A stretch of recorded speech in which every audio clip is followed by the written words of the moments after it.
నమస్తే. నేను మీ మధు. తెలంగాణలో శీతాకాలపు అసెంబ్లీ సమావేశాలు అయితే స్టార్ట్ అయిపోయాయి.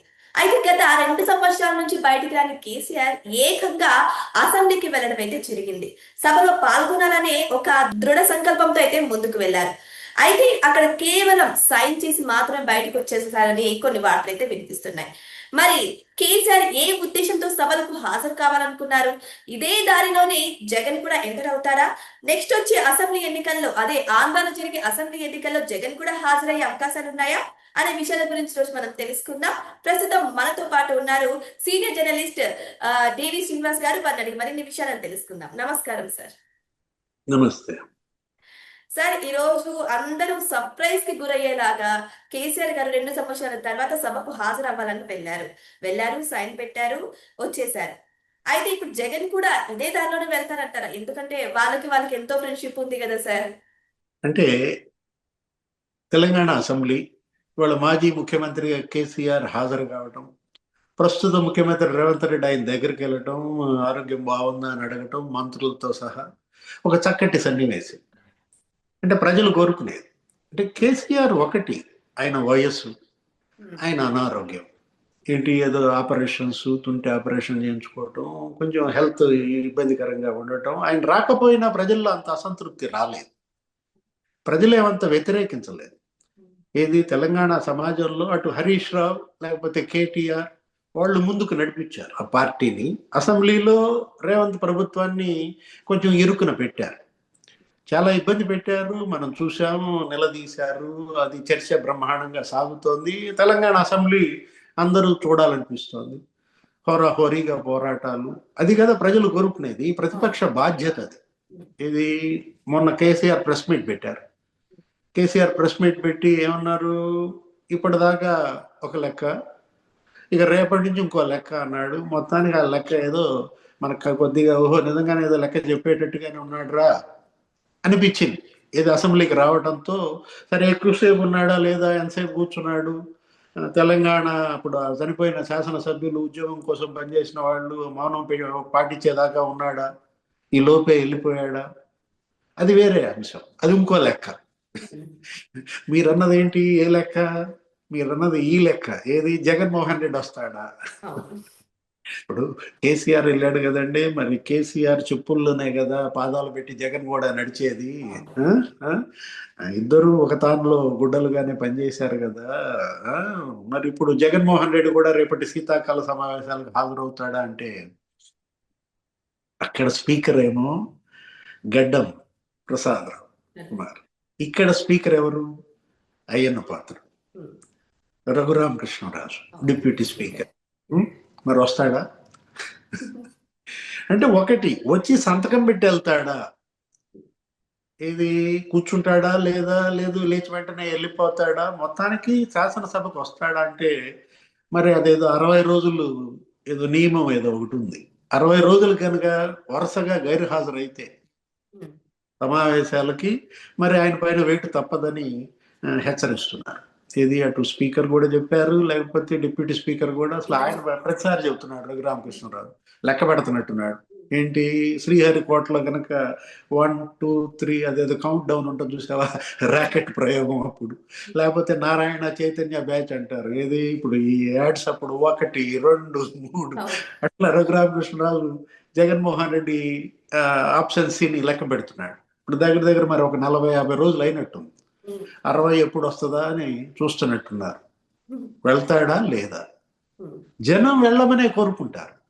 ఇప్పుడు ఆయన మెడికల్ కాలేజీల గురించి పెద్ద ఉద్యమం చేశాడు కదా, ఏది కోటి సంతకాలు అన్నాడు, నియోజకవర్గ స్థాయిలో సంతకాలు అన్నాడు, మండల స్థాయిలో సంతకాలు అన్నాడు, జిల్లా రాష్ట్ర స్థాయి, ఏదో పెద్ద ఉద్యమం.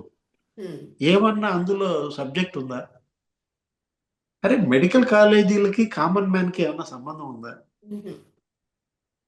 ఇప్పుడు జనం, ప్రజలు ఏది కూలీ చేసుకునే వాళ్ళు, లేకపోతే పొలం పనులకు వెళ్ళే వాళ్ళు, తాపి వాళ్ళు, లేకపోతే చదువుకున్న వాళ్ళు, ఎవరైనా సరే మెడికల్ కాలేజీలకి ఎందుకు వెళ్తారు? ఎవరు వెళ్తారు? చదువుకునే పిల్లలు వెళ్తారు. అక్కడేదో ఒక హాస్పిటల్ ఉంటుంది, ఆ దరిదాపుల్లో ఉన్నట్టు కొంతమందికి వైద్యం అందిస్తారు. దాన్ని ఒక రాష్ట్ర సమస్యగా చిత్రించి కోటి సంతకాలని గవర్నర్ దగ్గరికి వెళ్ళటం అబాసు పాలవటం. అంటే సమస్య ఏదో గుర్తించలేకపోతున్నాడా?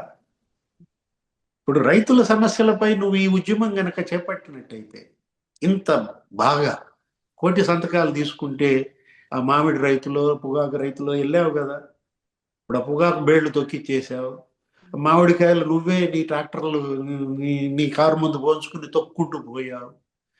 అవే తీసుకెళ్లి మరి సంతకాలు పెట్టి చేసి గవర్నర్కి ఇస్తే ఎంత రైతులు ఇతని పట్ల ఆకర్షితులయ్యేవాళ్ళు.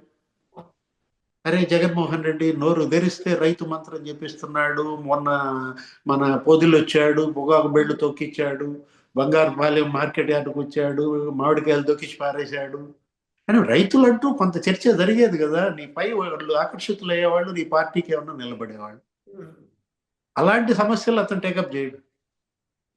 లేదు, యువత, నిరుద్యోగం, ఉపాధి, ఉద్యోగాలు వాటి మీద ఉద్యమాలు చేయకుండా ఇతనేంటి అసలు మనం అంటున్నది అదే. సరే ఇప్పుడు చేసావు కదా ఇన్ని, ఇప్పుడు ఏదో ఆందోళన చేశాడు, రైతు దీక్ష అన్నాడు, లేకపోతే పోరు విద్యార్థి పోరు అన్నాడు, రకరకాలుగా చేశాడు ఫీజు రీయింబర్స్మెంట్ మీద. వాటన్నిటి గురించి రేపు సభకి వెళ్ళి మాట్లాడు.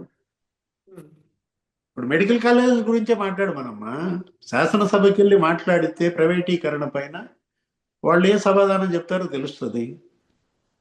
లేదు, ఇప్పుడు వీళ్ళు ఉన్నారు కదా, ఈ రౌడీలు గుండాలు వాళ్ళు పడుతున్నారు కదా, నడి రోడ్డు మీద నడిపిస్తున్నారు కదా.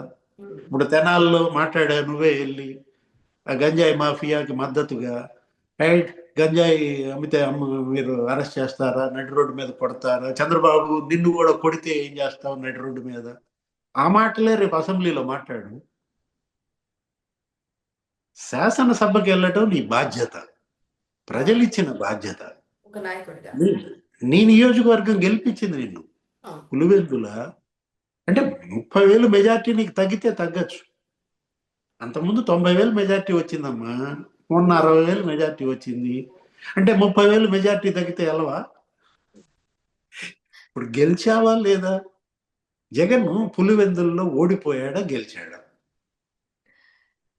గెలిస్తే సభకి వెళ్ళాలి, సభకి వెళ్ళకపోతే ఓడిపోయినట్లు లెక్క. అంటే అతను ఓడించుకుంటున్నాడా?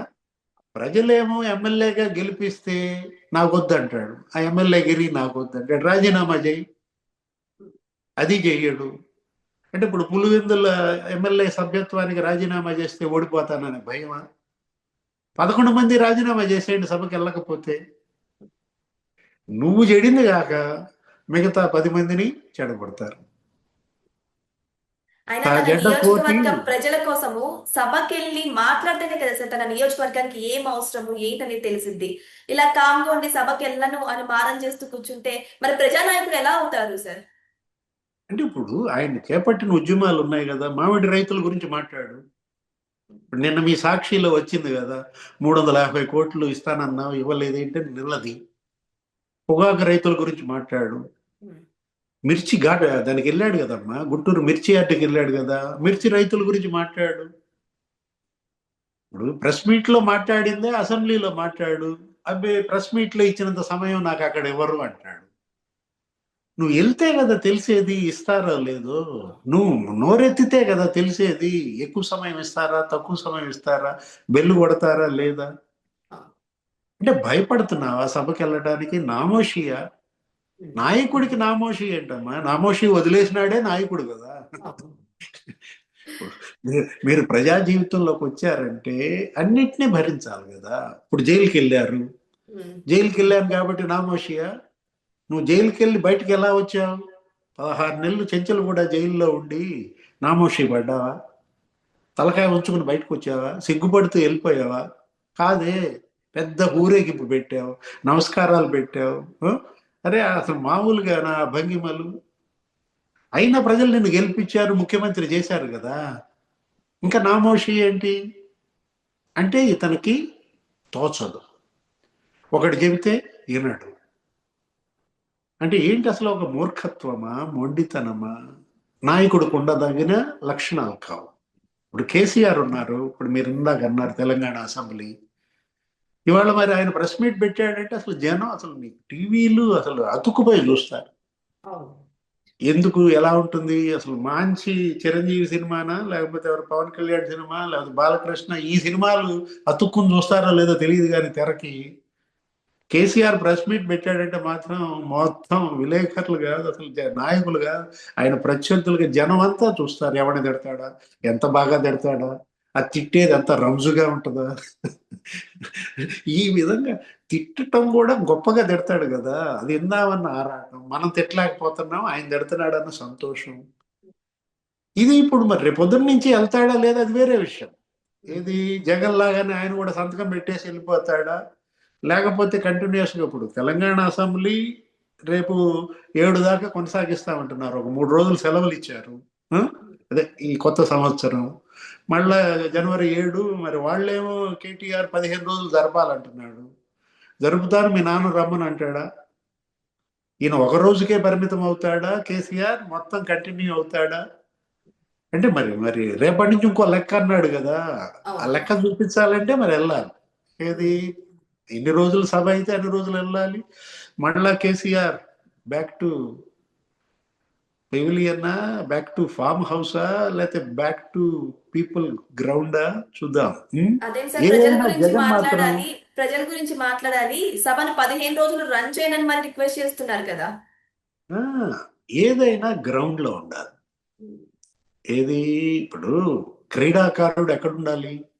ఇంట్లో ఉంటాడా? గ్రౌండ్ లోనే ఉంటారు. క్రీడాకారుడు గ్రౌండ్ లో ఉండాలి. ప్లేయర్ ఎప్పుడు కూడా గ్రౌండ్ లో ఉండాలన్నమాట. ఇప్పుడు ప్రజాక్షేత్రంలో ఉండాలి, సభాక్షేత్రంలో ఉండాలి.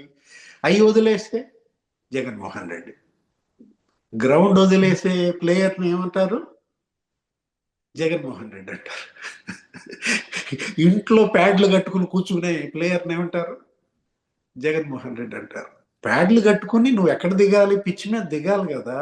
ఆ? ఏ మంచి బ్యాట్ పట్టుకుంటాడు, ప్యాడ్లు కట్టుకుంటాడు, నేను ఇంట్లోనే క్రికెట్ ఆడతానంటే అట్లా ఉంటుంది జగన్మోహన్ రెడ్డి పరిస్థితి. ఏదేమైనా సరే ఈ రోజు అయితే వెళ్ళి కేసీఆర్ గారు విజయవంతంగా సభలో అడుగు పెట్టయితే వచ్చారు. మరి ఇదే కంటిన్యూ అవుతుందా, లేకపోతే మధ్యలో బ్రేక్ అవుతుందా, వెయిట్ చేసి చూడాల్సిందే. మరి జగన్మోహన్ రెడ్డి కూడా ఇదే విధంగా సమావేశాలకు వెళ్తారా లేదని కూడా వెయిట్ చేసి చూద్దాం. Thank you so much sir.